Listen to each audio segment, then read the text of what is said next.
Private चिकित्सक medical association के आज हमारे साथ हैं राष्ट्रीय महासचिव डॉक्टर जमील खान, जो वरिष्ठ चिकित्सक हैं। आइए जानते हैं कि प्राइवेट चिकित्सक मेडिकल एसोसिएशन के बारे में कि प्राइवेट चिकित्सक मेडिकल एसोसिएशन आज क्या काम कर रही है भारत में और किस प्रकार से जुड़ सकते हैं और अभी तक कितने सदस्य बन चुके हैं।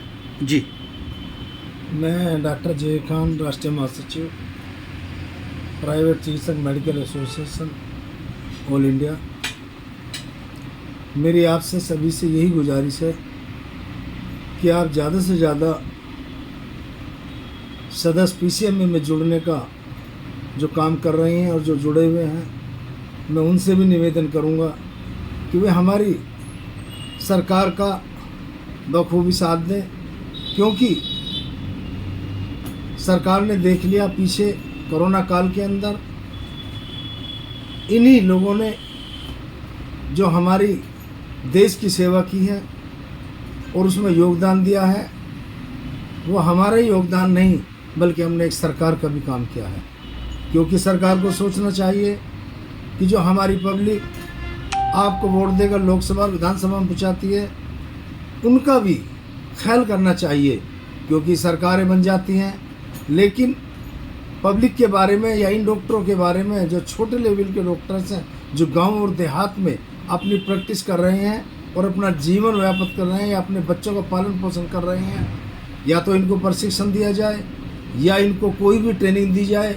जैसे हमारे बीच में हमारे डॉक्टर SK शर्मा, जो हमारे राष्ट्रीय अध्यक्ष हैं, उन्होंने हमारी पूरी टीम को, कोई भी हमारे यहाँ रजिस्टर्ड कहने के लायक नहीं, क्योंकि उनके पास में किसी के पास CMSCD है, किसी के पास DNYS है, किसी के पास D फार्मा है, किसी के पास B फार्मा है, और तो और हमारे पास में हमारी एसोसिएशन में BAMS और MBBS डॉक्टरों की भी टीम है।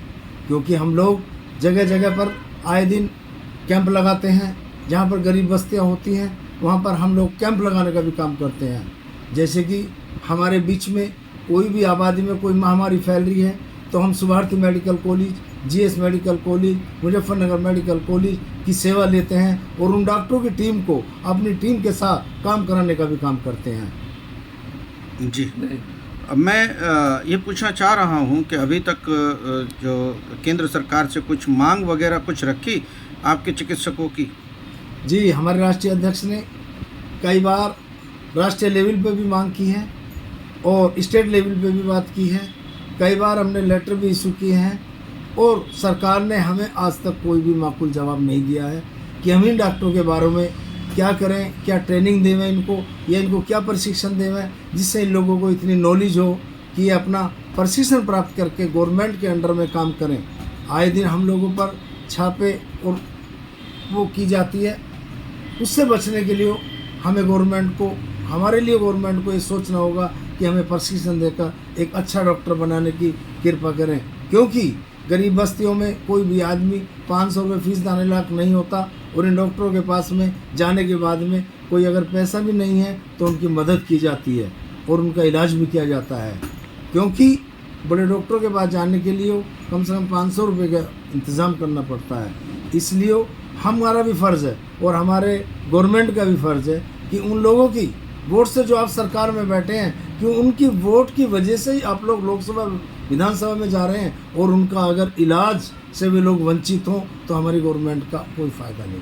इसलिए मैं गवर्नमेंट से अपील करूंगा कि इन डॉक्टरों को या हमारी पीसीएमए के जितने भी टीम के डॉक्टर्स हैं उनको एक ट्रेनिंग प्रोवाइड कराने का काम करेंगे। जय हिंद, जय भारत, जय पीसीएमए। खान साहब, मैं एक और पूछना चाहता हूँ सूक्ष्म में, जो है आप, जैसा हम लोगों ने देखा है कि देश में अब चुनाव चल रहे हैं, देश में जो चुनाव लड़ रहे हैं, बड़े बड़े MP, MLA, प्रधानमंत्री तक चुनाव लड़ रहे हैं, मगर कहीं भी इन प्राइवेट चिकित्सकों की बातें नहीं होती। उनके मैनिफेस्टो में कहीं भी उनका जिक्र नहीं है।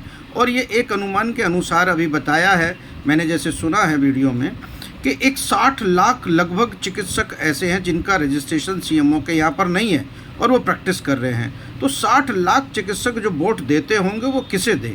कोई भी सरकार या कोई भी राजनीतिक पार्टी इन चिकित्सकों का मुद्दा या इन चिकित्सकों की मांगों को अपने मैनिफेस्टो में नहीं रखता।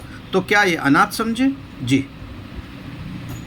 मेरा राष्ट्रीय अध्यक्ष से यही गुजारिश है कि आप हमारी मांग को उन एमपी या एमएलए या जो भी सरकार में बैठेंगे उन लोगों से हमारी एक एप्लीकेशन लगाएं और हमारी मांगों को पूरा नहीं, करें। मेरा सवाल है कि जैसे हम लोगों को केवल वोट के लिए इस्तेमाल किया जाता है और जब एफआईआर हो जाती है इन चिकित्सकों पर या कोई दिक्कत परेशानी आ जाती है इन चिकित्सकों पर, तो वो क्या करें? क्योंकि कोई भी राजनीतिक पार्टी या कोई भी राजनेता आपकी मांगों को लेकर शासन प्रशासन से लड़ने के लिए तैयार नहीं है। तो ऐसी स्थिति में आप वोट क्यों और कैसे दें? क्या इसके लिए कोई रणनीति बनाई? जी देखो, वोट देने का अधिकार तो बहुत ज़रूरी है। वोट देना तो अगर हम हिंदुस्तान के नागरिक हैं तो हमारा फ़र्ज़ बनता है, चाहे आप वोट हम किसी को भी दें, सरकार किसी की भी बने, इलेक्शन कोई भी लड़ रहा हो, लेकिन जो भी सरकार बने हमारे उससे यही निवेदन है कि हमारे बीच में 60 लाख डॉक्टर्स जो काम कर रहे हैं, गवर्नमेंट उन पे भी ज़्यादा से ज़्यादा ध्यान दे, क्योंकि इन 60 लाख डॉक्टरों के पीछे मैं ज़्यादा नहीं मानता 6 यानी कि 30 करोड़ जनता इनके पीछे काम करती है, इनकी दवाइयाँ खाती है।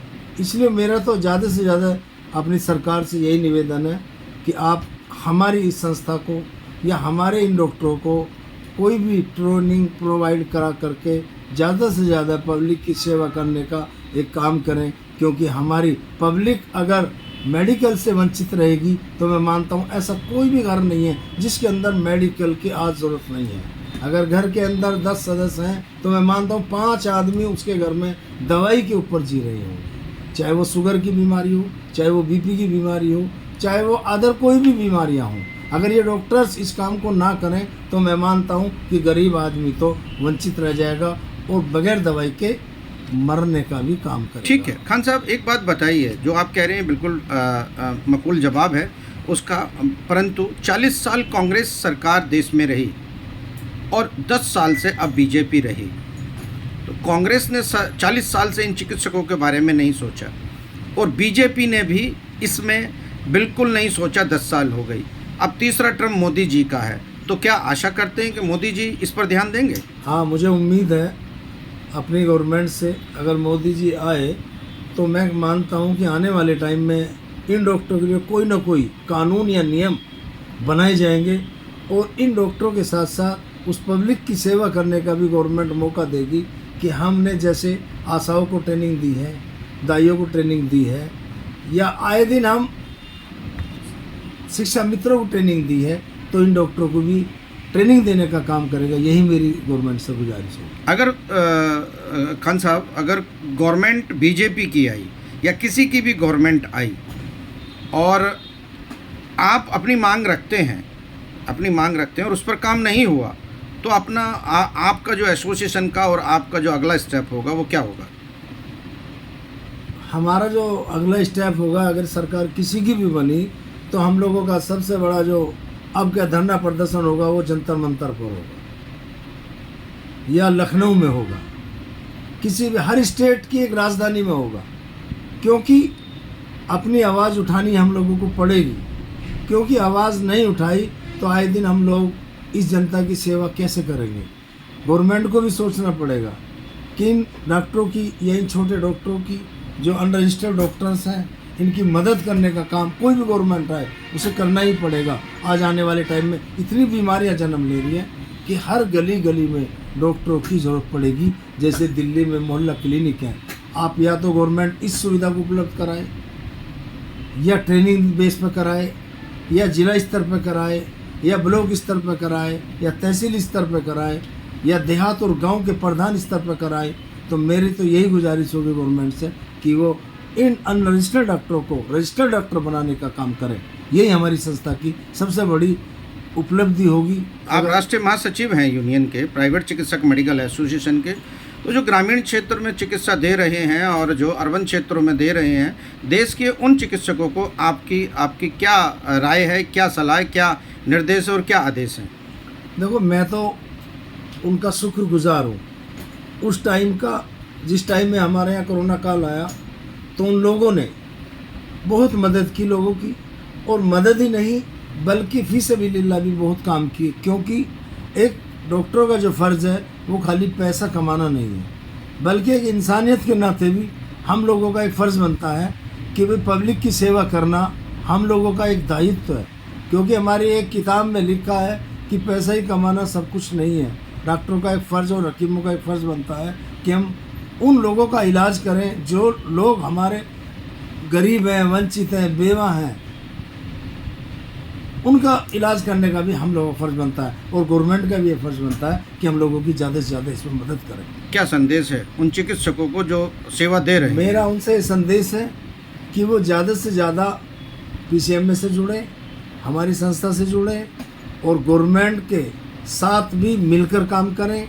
और अगर कहीं हमारा धरना या प्रदर्शन होता है तो उसमें ज़्यादा से ज़्यादा काम करें और लोगों की सेवा करने का ज़्यादा से ज़्यादा मौका दें और पैसे पे ध्यान न दे करके देश की सेवा करने का सौभाग्य प्राप्त करें। यही मेरी सब लोगों से विनती और प्रार्थना है। Thank you.